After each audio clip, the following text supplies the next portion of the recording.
Hola y como siempre, bienvenido a las 3:33. En esta ocasión continuamos con la segunda parte de este Iceberg Posting acerca de la historia de Mesoamérica y de la historia de la conquista. No me quiero demorar más ya que los temas en esta ocasión son un poco más largos y a pesar de que traté de reducir la información lo mayormente posible, creo que este video va a ser largo, así que pues sin más, vamos con la segunda parte de este post.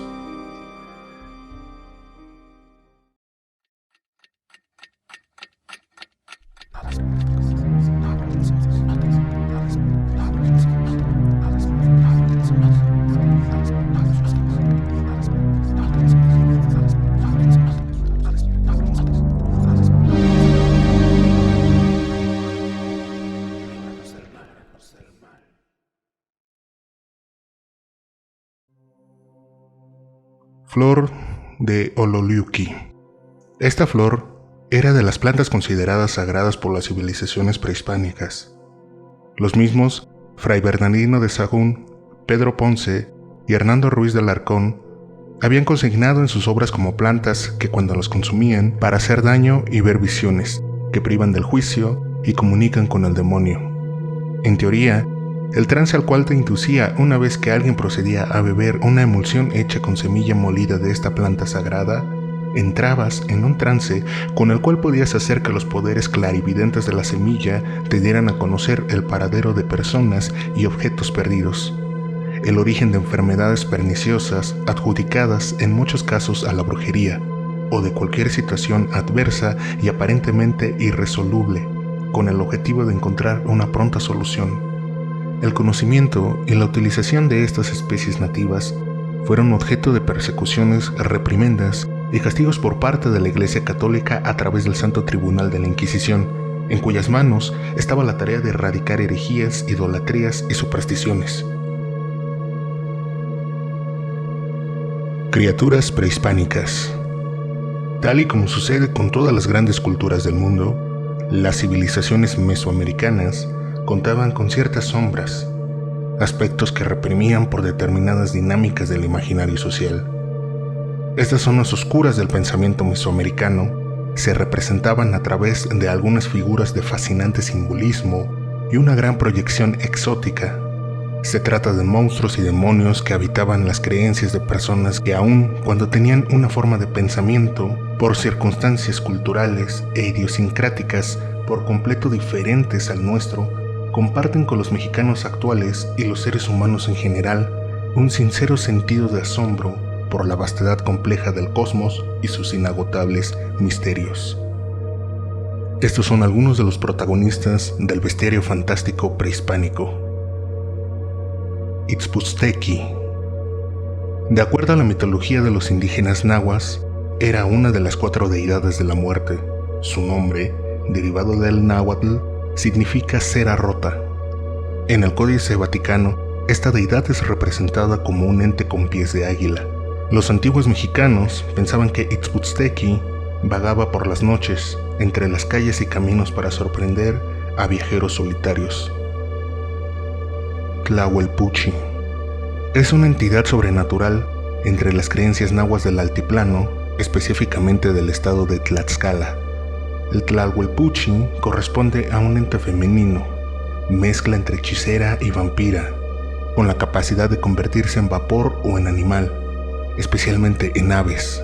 Se decía que esta criatura se alimentaba de sangre humana y animal, específicamente la sangre de niños. Envoltorios de cenizas humanas.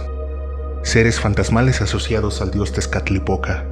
En cierto pasaje de los escritos de Sahagún, se nos cuentan que eran espíritus sin cabeza ni pies, que rodaban por el suelo emitiendo lastimosos quejidos como los que lanzan los enfermos graves. De acuerdo a las antiguas creencias, quien avistaba a uno de estos seres se condenaba a sufrir un destino funesto.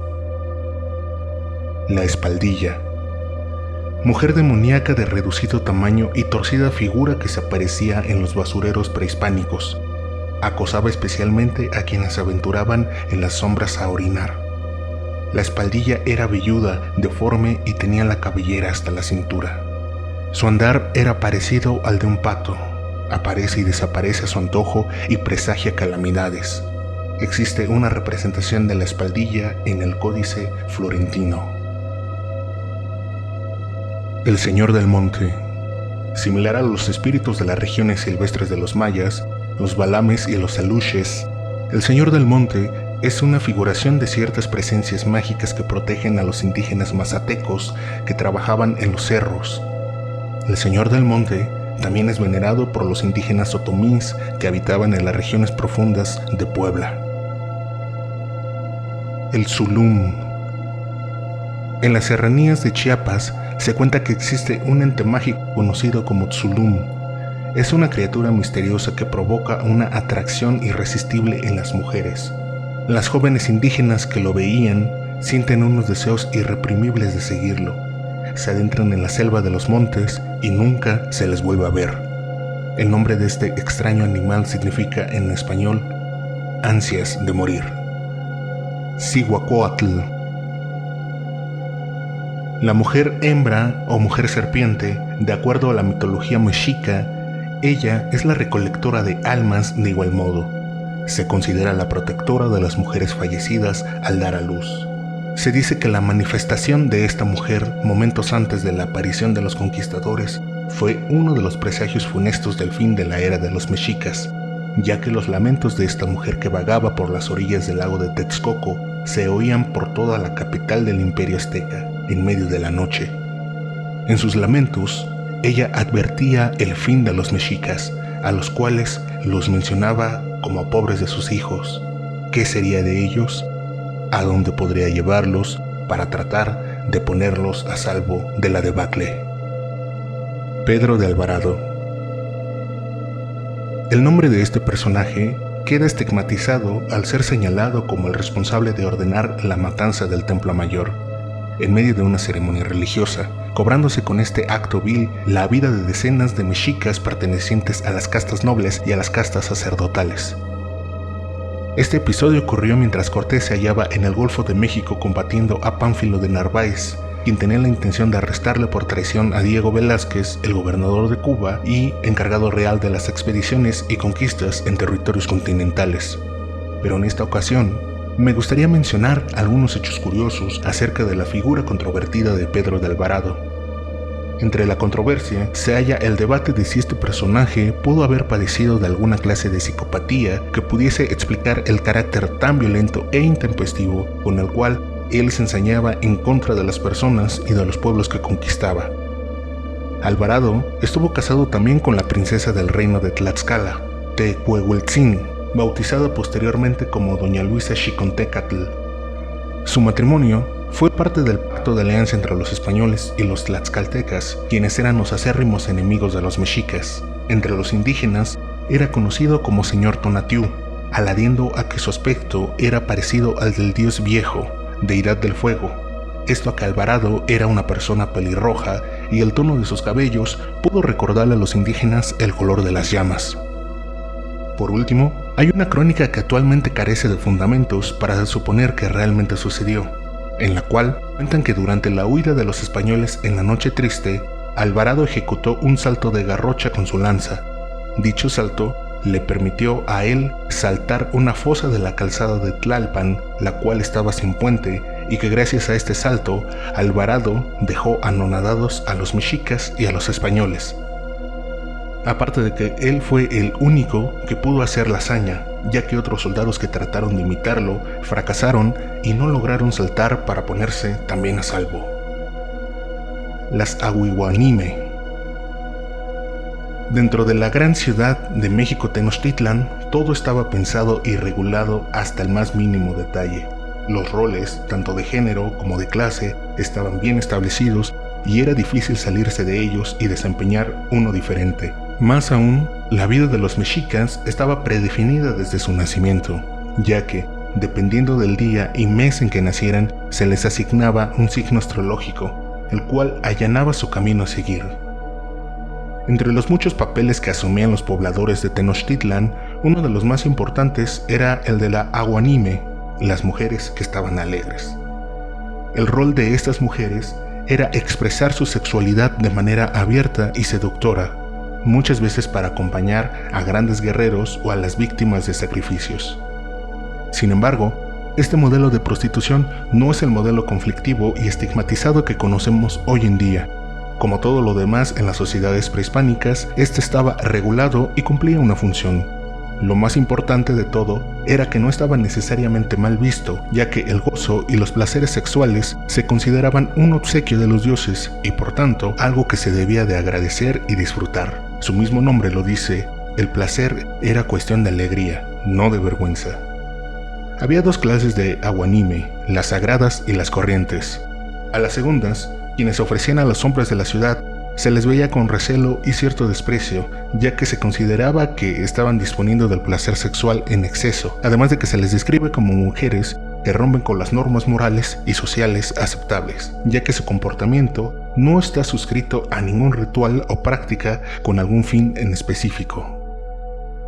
Por otro lado, las aguanimes sagradas eran muy respetadas en la sociedad mexica, ya que participaban en fiestas y rituales de carácter religioso, fungían como las acompañantes y alegradoras de grandes guerreros y también de las víctimas destinadas a ser sacrificadas. Además, se les identificaba fácilmente, ya que se pintaban el cuerpo de color amarillo y los dientes de color rojo. Llevaban el cabello suelto, sahumaban su cuerpo con hierbas aromáticas y masticaban citli, un antecesor del chicle que limpiaba los dientes y prevenía el mal aliento. Cabe destacar que las aguanime no estaban sujetas a su rol de por vida. Muchas de ellas acababan casándose con los guerreros a quienes habían acompañado y otras vivían de manera acomodada, dueñas absolutas de su oficio y de su destino.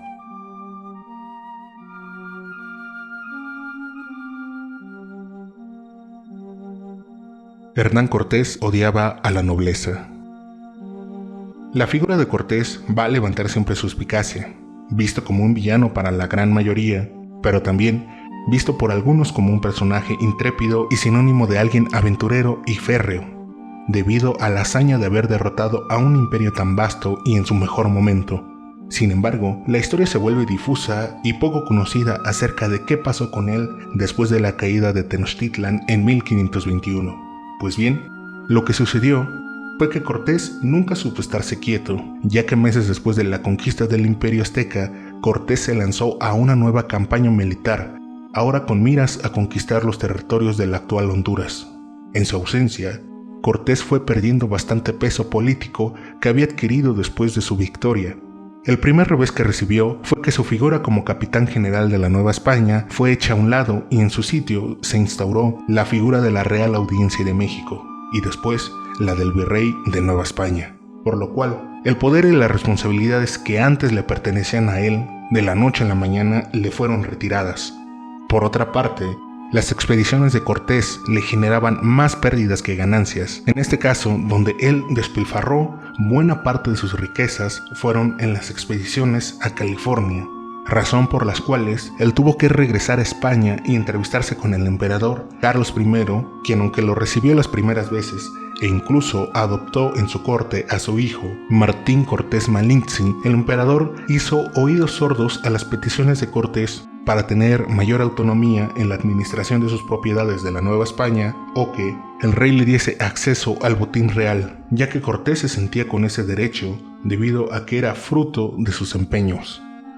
No obstante, al final de la vida de Cortés fue relegado a Sevilla, desde donde infructuosamente siguió tratando de obtener el favor del rey para el reconocimiento de sus privilegios, ya que su situación económica era a esas alturas miserable, pero falleció sin ser atendido y ciertamente murió con recelo de ver cómo sus esfuerzos y sus conquistas pasaron sin menor resistencia a la administración del soberano español. Tlahuicole. Él fue un guerrero de origen otomí, nacido en uno de los pueblos del sur de Tlaxcala. Su nombre significa el asa de barro, pues siempre cargaba un asa de barro cocido. Descendiente de una distinguida familia cuando la Confederación de Tlaxcala estaba en su momento de mayor importancia. Por ser de familia noble, estudió en un Calmecac, lugar al que asistían los jóvenes nobles a prepararse para ser militares, jefes civiles o sacerdotes. Participó en muchas batallas de la Guerra Florida contra los mexicas y llamó la atención por su valor y gran fuerza. En una de estas guerras murió un hijo del gobernante Moctezuma Xocoyotzin, lo que originó que enviara un poderoso ejército contra Tlaxcala. En ese combate, realizado en 1504, triunfaron los tlaxcaltecas. En uno de esos tantos combates fue hecho prisionero. Moctezuma, impresionado por su valor, le devolvió la libertad, pero Tlahuicole no la aceptó. Entonces lo hizo jefe de uno de los ejércitos que trataron de invadir el territorio del pueblo purépecha que se localizaba en el actual estado de Michoacán. Esta acción no tuvo éxito, pero consiguieron riquezas para Moctezuma. A su retorno, le ofrecieron nuevamente a Tlahuicole la libertad para regresar a su tierra o quedarse como general de uno de los ejércitos mexicas. Tlahuicole ganó fama de atrevido, valiente y temido guerrero en su calidad de capitán provisional de los mexicas. El valiente guerrero finalmente pidió morir en combate, ya que como no quiso quedarse como capitán mexica por no traicionar a Tlaxcala, y tampoco quiso regresar a su tierra natal, ya que esto significaba una falta de honor, pues según la costumbre, si un hombre caía preso en la guerra, tenía que vencer o morir. Y así, Tlahuicole le dijo a Moctezuma que prefería la muerte. Quería morir, pero no como los demás, sino como lo que era, un valiente. Viendo Moctezuma el deseo de Tlahuicole, le preparó grandes fiestas, bailes y banquetes en preparación de su muerte. Fue llevado al Temalacatl, rueda del sacrificio gladiatorio. Atado de la cintura a una piedra circular, se le proporcionó un macahuitl y un chimali para que se defendiera. Logró matar a 8 guerreros, hirió a otros 20 hasta que por fin lo vencieron.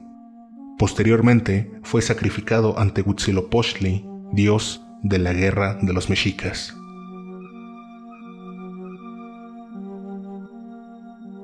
Tlacaelel. Él fue un guerrero, economista, estadista y reformador religioso mexica. Se desempeñó en el cargo de consejero de gobierno y sumo sacerdote de 1430 a 1475. Fue consejero de tres Tlaloques, Itzcoatl, Moctezuma Ilhuicamina y Atzayacatl, sobrino de Izcoatl y hermano de Ximalpopoca y de Moctezuma Ilhuicamina. Fue el autor intelectual de la reforma religiosa, ideológica e histórica más importante en la historia de los mexicas. Tlacaelel fue parte fundamental de la formación de la Triple Alianza en 1430, conformada por Texcoco y Tlacopan. Debido al rápido crecimiento de la grandeza mexica, el Huitlatuani Moctezuma ordena a Tlacaelel la reconstrucción del centro ceremonial, sobre todo del Huiteocalli, o el Templo Mayor. Aunado a esto, discute la necesidad de justificar la grandeza mexica como un mandato directamente de los dioses, así como la revisión de la historia de su pueblo. A la muerte de Moctezuma I, el puesto de Huitlatuani le es ofrecido. Sin embargo, él declina y en conjunto con Nezahualcóyotl proponen a Atzayacatl, nieto de Moctezuma Ilhuicamina. El patoli fue un juego de mesa prehispánico que llegó a ser jugado por varios pueblos de Mesoamérica. Registros de este juego datan desde la época del antiguo Teotihuacán. Fue famoso también entre los toltecas, pero de él se supo gracias a que este juego fue mostrado a los españoles cuando llegaron a Tenochtitlan en 1520. El patoli es un juego que recuerda mucho al parchís, juego de mesa de origen hindú, ya que el tablero y la idea general del objetivo para ganar es muy parecido. Cabe destacar que algunas de sus reglas no se conservaron y se desconocen actualmente. Por ejemplo, cómo iniciar la partida o cuántos jugadores podían participar, ya que el patoli fue prohibido en la colonia por el Santo Oficio, dado que generaba adicción y la gente se endeudaba incluso hasta poniendo en juego su libertad durante las partidas de patoli. El otro Cortés. Durante la estancia de Cortés entre Tabasco y Veracruz, un poco antes de fundar la Villa Rica de Veracruz, a su campamento llegó una comitiva de mensajeros procedentes de Tenochtitlan. Entre la comitiva se hallaban escribanos, consejeros reales y algunos sabios, quienes después de mostrar sus respetos a Cortés, procedieron a develar los obsequios que Moctezuma le había mandado al conquistador. Entre estos se hallaba un personaje enigmático, el cual decían que era idéntico a Hernán Cortés, del mismo tono de piel, mismo pelo, barba y facciones, con la única única diferencia de que él vestía a la usanza mexica y solo hablaba en náhuatl. El otro Cortés fue visto con mucha curiosidad por los españoles, los cuales lo veían como una novedad, una que siempre estaba atenta a todo lo que sucedía en el campamento español y siempre pedía que le explicaran qué eran los objetos o las cosas que los hombres del primer Cortés hacían. Aparte de que los escribas y los sabios de Moctezuma se encargaban de detallar todo lo que veían en sus grandes hojas hechas de fibra de maguey. Pero, al poco tiempo, los indígenas aliados de Cortés le dijeron a este que aquella comitiva no era de escribas y sabios, sino que se trataban de brujos y hechiceros, los cuales estaban tratando de maldecir a los teúles, como se referían a los españoles, con el fin de evitar que ellos siguiesen con su avanzada y lograran llegar a Tenochtitlan. Pero al parecer, los encantamientos de los hechiceros parecían no funcionar en lo absoluto, por lo cual tomaron la decisión de retirarse y dejarles el camino libre a los españoles. Y de aquel segundo Cortés nunca más se supo nada. Gonzalo Guerrero peleó al lado de los mayas. Como mencionamos en la primera parte, Gonzalo Guerrero fue el superviviente español que se adoptó a la nueva cultura de los mayas, situación contraria a Jerónimo Aguilar, quien inmediatamente después de su rescate se puso al servicio como intérprete de Cortés. Aguilar le mencionó de la existencia de Guerrero y al parecer los españoles se entrevistaron también con él, pero él rechazó dejar de lado a su familia y a su aldea y se presume que incluso formó parte de la resistencia maya en la primera batalla contra los españoles, la batalla de Centla. Esta batalla fue librada en las orillas del río Grijalva en Tabasco. Posteriormente de esa primera batalla, Guerrero se encargó de entrenar a las diferentes tribus mayas para aprender a combatir en contra de los invasores. Dicho entrenamiento de Gonzalo Guerrero tuvo algunos frutos, aunque al final, por más empeño que puso la resistencia, la superioridad armamentística española y el uso de los caballos lo llevó a continuas derrotas por toda la península de Yucatán. Finalmente murió en batalla en 1536 en la actual Honduras. Se dice que después de la batalla, su cuerpo fue encontrado en el campo de batalla. Al parecer, murió por un impacto de arcabuz en su abdomen. Al final, su cuerpo fue arrojado al río Ulúa para que sus restos volvieran por el mar Atlántico desde donde él había provenido. La leyenda de Nezahualcóyotl. Este monarca fue rey del señorío de Texcoco, reino estrechamente emparedado con el reino de Tenochtitlan. Nezahualcóyotl fue probablemente el monarca más brillante de toda Mesoamérica, ya que su amplio bagaje de conocimientos abarcaba el arte de la guerra, la poesía, la arquitectura, la ingeniería, la botánica y la filosofía. Él fue responsable de la construcción de acueductos que abastecían de agua potable a Tenochtitlan, construyó un dique enorme que contenía la crecida de las aguas del lago de Texcoco para evitar inundaciones en la urbe. Construyó decenas de jardines y baños, además de que también diseñó templos y obras públicas que embellecieron enormemente a Texcoco y a Tenochtitlan. Sobre este monarca hay varios rumores. De momento narraremos el siguiente. Cuenta una leyenda que de pequeño, Nezahualcóyotl cayó a un río que estaba cerca de su casa y que sus padres vivieron horas de angustia sin saber de su bebé. Cuando lo encontraron, estaba completamente seco en un claro del bosque. De ahí se habló que Nezahualcóyotl había sido rescatado por los mismos dioses y que había sido invitado a disfrutar del alimento más preciado que se obtiene en un sacrificio humano, la sangre. De momento, vamos a dejar los temas hasta ahí. Vienen todavía temas más interesantes, un poco más perturbadores de alguna manera. Y bueno, espero que les haya gustado el video. No olviden suscribirse, activar la campana de las notificaciones, darnos un like, dejarnos un comentario. Y nos vemos en la tercera parte de este iceberg posting de Mesoamérica y la conquista. Eso fue todo por esta ocasión. ¿Te gustó el video? Si es así, no olvides regalarnos un like. Suscríbete para más historias así y activa la campanita para recibir nuestras notificaciones. Si tienes una historia paranormal que quieres compartir, puedes escribirla en la cajita de los comentarios, a nuestro correo o en nuestras redes sociales. Síguenos para que estés al tanto de nuestro nuevo material y más actualizaciones. Sin más, nosotros somos las 333. Hasta la próxima.